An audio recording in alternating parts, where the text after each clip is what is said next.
Calendar के हम question कर रहे हैं और कैलेंडर के क्वेश्चन में लास्ट टाइप का क्वेश्चन बचा हुआ है, एक या दो तीन क्वेश्चन करवाते हैं, फिर इसके बाद हम नया टॉपिक स्टार्ट करेंगे जो होगा अल्फ़ाबेट कोडिंग। अल्फ़ाबेट कोडिंग में अल्फ़ाबेट के पहले सबसे पहले हम नंबर याद करेंगे, उसके बाद उसके अपोजिट वाले याद करेंगे और फिर उसके बाद अल्फ़ाबेट कोडिंग हम स्टार्ट करेंगे। ठीक है, तो हम कैलेंडर के स्टार्ट करते हैं। इस टाइप के क्वेश्चन भी आपके एग्जाम में देखने के लिए मिलते हैं, इसलिए आपको पहले समझना होगा इस तरीके के क्वेश्चन को आप कैसे करोगे। आप लोगों से अगर मैं बात करूं तो एक रेफरेंस वाले क्वेश्चन आप लोगों ने कर चुके हैं, ठीक। और जो भी क्वेश्चन जिसका छूट गया है, जो भी हो चुका है, अगर किसी को कोई प्रॉब्लम्स है तो एक बार मैडम से बात कर लीजिएगा, आपको वीडियो वगैरह मिल पाएंगे या फिर आपको नहीं समझ में आता है, जो भी होता है। तो रेफरेंस वाले क्वेश्चन हो चुके हैं और विदाउट रेफरेंस भी हो चुका है, दोनों हो चुके हैं। अब आपके पास जो बचा है लैंग्वेज बेस्ड वाले क्वेश्चन। तो लैंग्वेज बेस्ड क्वेश्चन को आप कैसे टैकल करोगे, सबसे पहले आपको समझना है। क्वेश्चन क्या लिखा है, अगर आज सोमवार है तो आज के 16 दिन बाद कौन सा दिन होगा। ठीक, तो इस टाइप के क्वेश्चन को क्या होता है आप पहले समझना। मैंने कहा कि आज सोमवार या मंडे है, आपसे कह दूं 2 दिन बाद क्या होगा, तो आप क्या करोगे। 2 दिन बाद अगर आपसे पूछ लिया जाए तो आप डायरेक्ट क्या करोगे। अगर आज से, मैंने कहा कि आज सोमवार है, आज से 2 दिन बाद क्या होगा, तो आप क्या करोगे, 2 दिन जोड़ दोगे उसमें। लेकिन इसी टाइप के क्वेश्चन में एक और क्वेश्चन आता है, वो क्वेश्चन को हम देखेंगे कि उस टाइप के क्वेश्चन को हम किस तरीके से करेंगे। तो आपको जितने दिन बोला जाए, जितने दिन बाद अगर बोला गया है, तो आप डायरेक्ट उतनी संख्या जोड़ दोगे। और विषम दिन या ओड डे निकालने का एक ही तरीका आपको बताया है, वो क्या है कि 7 से आप लोग डिवाइड कर दोगे। और आज या आज का जो प्रेजेंट है, इसको आप हमेशा 0 मानकर ही काउंट करोगे, क्योंकि जब आप नंबरिंग के साथ खेलना स्टार्ट करोगे तो आज अगर सोमवार है, आज सोमवार है, इसका मतलब आज को आप 0 मानना। और जितने दिन आपको बोला गया है 16 दिन बाद, तो 16 दिन आपके पास बचे हुए हैं। अगर टोटल कहा जाए तो आपके पास 16 दिन है, और 16 दिन अगर बचे हुए हैं तो 16 दिन में आपसे अगर पूछा जाए कि 16 दिन बाद कौन सा दिन होगा, तो आप क्या करोगे, एक ही तरीका है आपके पास कि जितना रिमाइंडर्स बचे 7 से डिवाइड होने के बाद, उतने आपके पास ओड डे होंगे या विषम दिन होंगे। ओड डे की अगर बात करते हैं तो मैथ्स में जो ओड इवन होता है उससे कोई रिलेटेड नहीं है। 7 दूनी 14, कितना रिमाइंडर्स बचा, 2। अब 2 रिमाइंडर्स बचा, इसका मतलब क्या होगा, सोमवार में अगर हम 2 दिन जोड़ते हैं तो हमारे पास उतने दिन आएंगे, सोमवार, मंगलवार और बुधवार। ठीक है, ये वाले क्वेश्चन बैंकिंग में भी आते हैं और एसएससी में भी काफी आपको देखने के लिए मिलेंगे, और रेफरेंस वाले सवाल कुछ कम होने स्टार्ट हो चुके हैं। ठीक है,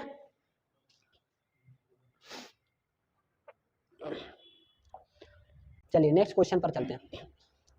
आपसे पूछा है 8वां दिन कौन सा होगा, डायरेक्ट ऐसे क्वेश्चन भी आते हैं। अब डायरेक्ट आपसे अगर बोल दिया जाए कि 8वां दिन होगा कौन सा, एक तो मैं कहूं ये दोनों चीज में आप डिफरेंस समझना।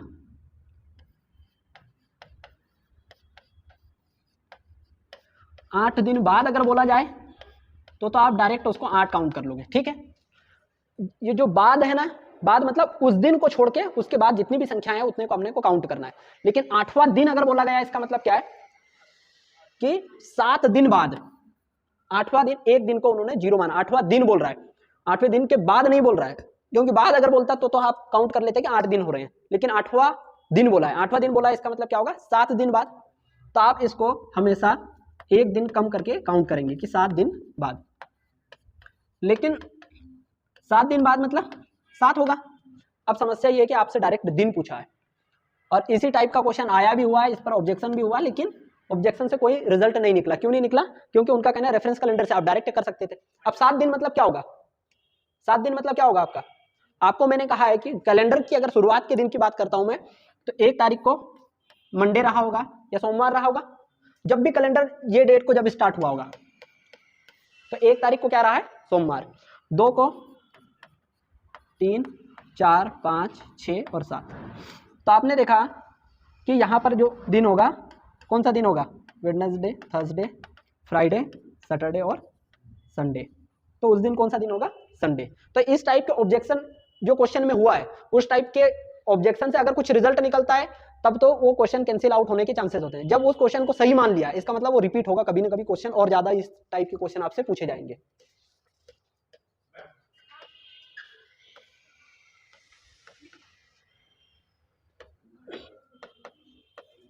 ठीक है,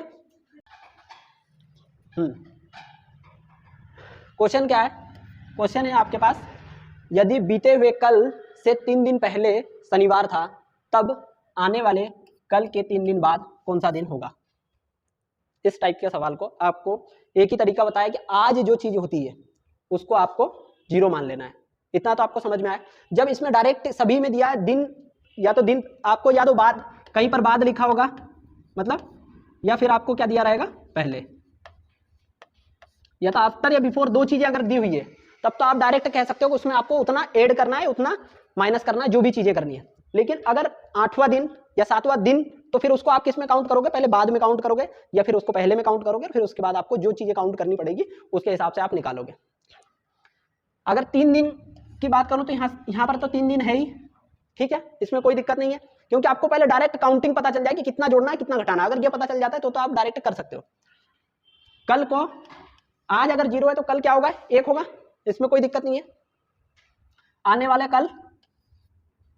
कल 1 दिन होगा, आज अगर 0 है तो, और ये 3 होगा, ठीक है, इतना समझ में आ गया। आप डायरेक्ट जो आपके पास दिया हुआ है उसको आप जोड़ लीजिए। तो आपको क्या करना है, अल्टीमेट 7 से डिवाइड करना होता है। तो 7 से अगर डिवाइड करना है तो 3 और 3 6, एक 7, आपके पास क्या बचा +1। अब +1 बचा है तो मतलब शनिवार था, उस दिन क्या होगा, संडे होगा।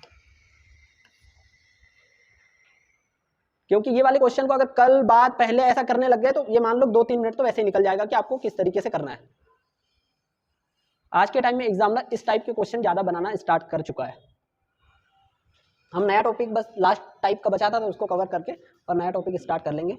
यहाँ पर क्वेश्चन क्या है, यदि आने वाले कल के 4 दिन बाद सोमवार था तब बीते हुए कल के तीसरे दिन क्या होगा। पहले आपको टोटल काउंटिंग पता चलेगी क्या है। आने वाला कल का मतलब क्या होगा 1, ठीक है, इसमें कोई दिक्कत नहीं है।